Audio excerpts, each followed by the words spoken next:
Hey, what's up you guys? I'm Sarah Labrat and today we're going to be reviewing famous authors' writing spaces. This includes writing rooms, writing desks, wherever a famous author wrote, we're going to be talking about it. I made a video about this 3 years ago, so I guess today we're making part 2. I'm actually shocked at how few writing spaces are actually available in pictures online. So we're just gonna be working with what we've got. And so without further ado, if you're going to enjoy this video, please give it a big thumbs up because it really supports my channel. Subscribe if you're not already, and let's get into it. This first one is Jane Austen, and the website Journal of Antiques says in 1794, Jane Austen's father gave her this portable writing box. When open, it provides a slope on which to rest the paper while writing. Its various compartments include a space for an ink pot and a lockable drawer for paper and valuables. And this writing box has now, by her great niece, has been entrusted to the care of the British Library. This one is interesting because it's not necessarily like a space or a desk, but I do like that it's portable. I mean, it's kind of like us being able to write on our phones nowadays and just always having something on you. It does say that once while traveling through Dartford in 1798, she almost lost it in her savings of £7 when it was accidentally placed in a horse-drawn chaise heading for Dover. This reminds me a lot of like the little lap desks that they had when I was in like middle school. My parents got my brother and I each like a lap desk for the car for like longer car rides and stuff so that we could like draw or read or write or whatever on like something of a desk so that it could like sit comfortably on your lap while you were working as like a small child. This kind of reminds me of that, but I like how it closes to keep all of her words safe. Louisa May Alcott, known for Little Women. This thing looks tiny and uncomfortable. The same website, Journal of Antiques, says that this half-moon shaped writing desk can still be found in the Alcott family home in Turned Museum in Concord, Massachusetts. And her father built it. That's really cool, between two light-filled windows in her bedroom. I would get so bored staring at a wall. And I know that that's like not really my place to say when my desk is literally facing a wall right now. Normally it's in front of the window. I feel like I'm much more productive creatively when it's sitting in front of the window, but over here is much better for filming videos. And I understand that at the point in time when Louisa May Alcott was writing her books, that they were obviously writing by hand, but I just feel like, I mean, you can even see it in the picture that it's like barely big enough for even one sheet of paper. I love that her dad built it, but this just feels like so tiny. I found this picture on giftideasforwriters.com, and this one is Ray Bradbury. It says, beloved science fiction writer Ray Bradbury was famous for advising aspiring writers to always write what they loved. He followed his own advice by surrounding himself with things he loved in his office. The room was jam-packed with books and mementos that inspired him. Within the chaos, you can see his trusty typewriter on his desk. He used typewriters throughout his career, even after computers became common. All of his stories and books were written on typewriters. That's really cool. I like the typewriter note. However, this place looks crowded, and I feel like this is very much like a maximalist approach to a writing space. But I have two primary notes on this one. It looks really dark. It looks like there might be light coming from like the right side of the photo, but other than that, it doesn't seem like there's like an obvious source of light, and it's so crowded. I love the idea of surrounding yourself with things that you really love and enjoy, but this just seems really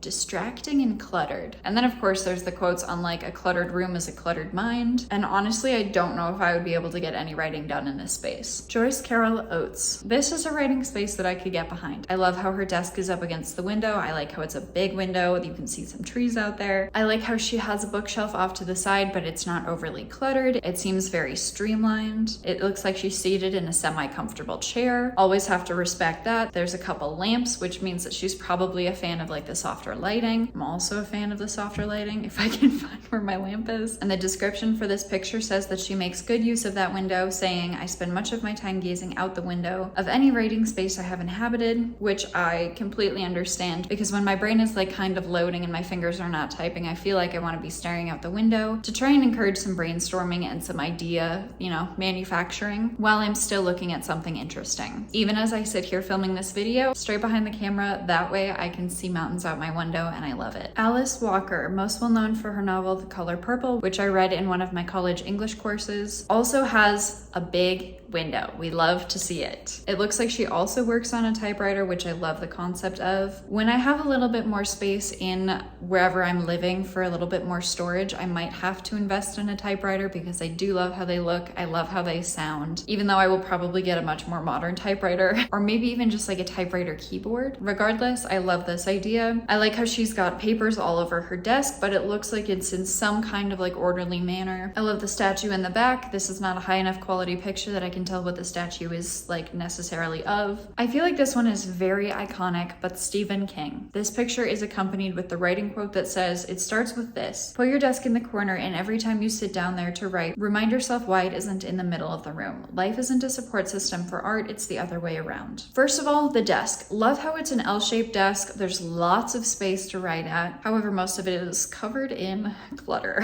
It looks like he has a phone behind his chair. It looks like he has a phone on his desk. Obviously, this photo is from a while ago. I have no idea what his current writing setup is, but I love the writing companion underneath the desk. It looks like his chair is very comfortable, and I like how it leans back so that he can kick his feet up and write by hand if that's what he chooses to do. Stephen King is an incredibly prolific writer, so clearly something about this setup works for him. And those are the famous author writing spaces that we are covering today. Make sure you like and subscribe if you have not already. Thank you guys so much for watching. I'm Sarah Labrat, and I will see you guys in the next video.